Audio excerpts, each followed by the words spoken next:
The side modes that used to exist in Mortal Kombat were a key factor in the long-term success of those titles. You're watching Rayl Deal Games, and today, I'm taking a look back at Puzzle Kombat, the Puyo Puyo Super Puzzle Fighter 2 Turbo clone included in Mortal Kombat Deception. Back in the 2000s, games needed to sell loads of copies to be considered a breakout success. This probably isn't a surprise to hear, since this is the way that video games still work to this day. However, back in the 2000s, word of mouth marketing mattered a ton, and the only way to ensure people would talk about your game after it came out was to keep players playing or giving them a reason to come back after they'd had their fill. To this end, loads of games from this era had side modes to warrant multiple playthroughs or mini games that were fun distractions, keeping the player on the software for far longer than they otherwise would. This is why New Game Plus was a new major marketing term back in this era, but that's also why many games utilized fun mini games to keep the player entertained whenever they wanted a break from the core game loop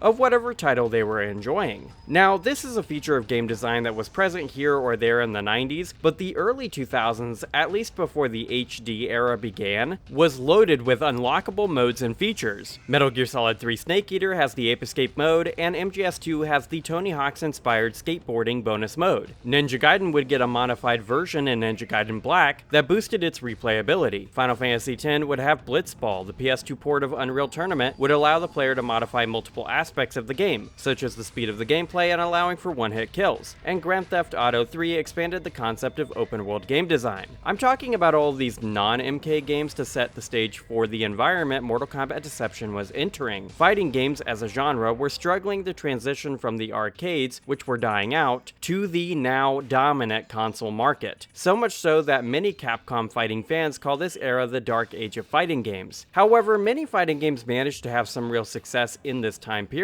and it was down to the alternate modes they provided players to add some variety to the core fighting framework. Soul Calibur 2 and Deception are the most successful fighting games financially from this era for this reason, and at the time of its release, Deception was actually Midway's fastest selling game of all time. Are you surprised at the success of these games? Originally, when you created this, it was just supposed to be an 8-month quickie project, get it out on the shelves. Yeah, that's you did your homework.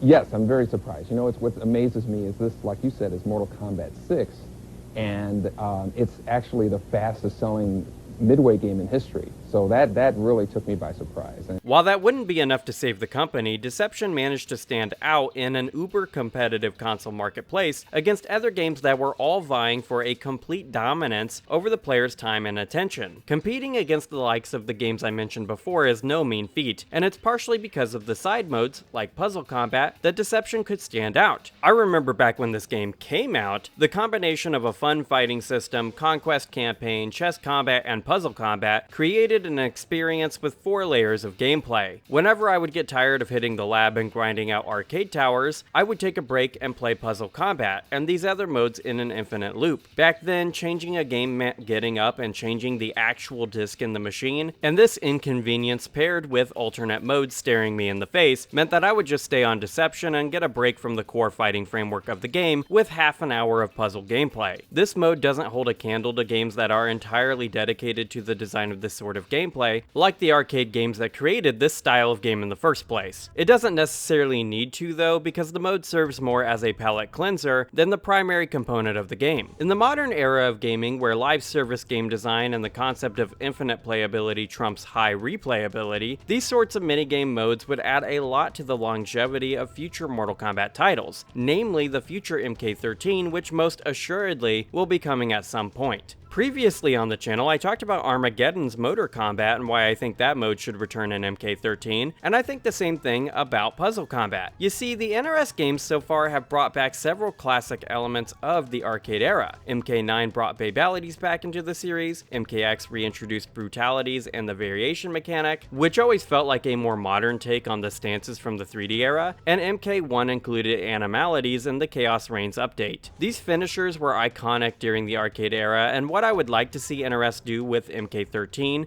is show more love to the 3D era. Puzzle, motor, and chess combat should all return, and sometime later on this channel, I'll dive deeper into why chess combat would be a cool thing to see. Again, should Puzzle Kombat return, there are a few things about the mode that I'd love to see. Firstly, I always thought it was cool that characters in that mode had to be found in the Conquest mode in Crypt. Unlockables like this created a great drip feed of rewards for progressing through the campaign, and the blacked out characters on the character select screen was tantalizing, engendering in the player the need to find and collect them. This in turn boosts the player's investment in the game and how much more they want to play. And this aspect of unlocks in games is something modern gaming has lost in my opinion. Having half of the Puzzle Kombat roster right at the start allowed the player to dip their toes into the mode without any analysis paralysis in terms of who they should play. It's not like the mode was super complex or anything, but sometimes too many options is an actual detriment to the design of a game. The mode is pretty simple. Your goal is to pair blocks of the same color and cash in that collection with a dragon icon of the same color, creating collection combos by stacking things in such a way that gravity will cause a cascade of cashed in blocks, yields more super meter and detrimental effects for the player's opponent. You see, whenever a player would successfully ship a collection of curated cubes, the same number of blocks will drop into the opponent's field of play, gunking up their matrix and possibly messing up their set collections. In this way, there's interactive play between the players in this mode, and this is further exacerbated by the special moves every character has. Unique to each, the player's character can empty their super meter to create some sort of effect on the game. For example, Scorpion has the Jumble ability, which randomizes the color of every block in the opponent's play space. The chibi version of Scorpion will also use his iconic spear special and do a combo on the opponent's character, although this is just a visual flair and doesn't directly relate to what's going on in the puzzle gameplay, save for the fact that the chibi characters will usually do some sort of combo whenever their associated player cashes in a collection of cubes. This ability is as good as it sounds, as it can really shift the balance of power between the players, and in this way, Puzzle Kombat is not a fair mode, not in the sense that every character is as viable as the others. What I mean is that Scorpion's Jumble ability is clearly way stronger than Baraka's Edger skill, which destroys the outside edges of the player's matrix. This ability does decimate the total number of blocks present in the game, which can prolong a potential match. However, Scorpion's ability just has more raw power. Baraka's special does change the way a Baraka player assembles their collection of cubes versus how they would while playing another player, which is cool. Creating caches of cubes on the outside edges of the matrix would allow the Baraka player to cash in on their special in a more advantageous way, and I suppose they could slow roll their special in response to a Scorpion Jumble. It's this theoretical sort of play that exists between two players in this mode that partially proves why this mode could be advantageous to the overall design and longevity of MK13. Ermac has a levitate skill that lifts all of the top blocks out of the player's matrix, which can be used to the player's own detriment if they don't deploy it properly, like what I do in the footage you're watching when I use the ability without knowing exactly what it does. I was setting up some super sweet combos that I wanted to cash in later, and I destroyed all of my own progress with Ermac's special. C'est la vie, I say. And each character's special impacts the flavor of the puzzle gameplay significantly, and while playing against a human player, this creates loads of opportunities for back and forth banter and gotcha pop-off moments. Imagine how cool it would be to jam an hour or two of online matches, and then have something like Puzzle Kombat to unwind with afterwards. This is the sort of value a game mode like Puzzle Kombat can add to a modern MK title. While I would personally not love this, NRS could also release future Puzzle Kombat characters and updates and DLC, further adding to the content rollout of the game, possibly keeping it relevant for longer. I can't lie, I would play a lot of Puzzle Kombat if it existed in MK13, and I doubt I would be the only one. It would by no means be as much of a time sink as the main fighting game loop, but it also isn't supposed to be. Palette cleansers are important, and that's why I'd like NRS to include Puzzle Kombat in MK13. And that's the video, my guys. What do you all think? Do you like Puzzle Kombat, or do you have an idea of a different minigame NRS should put in their next game?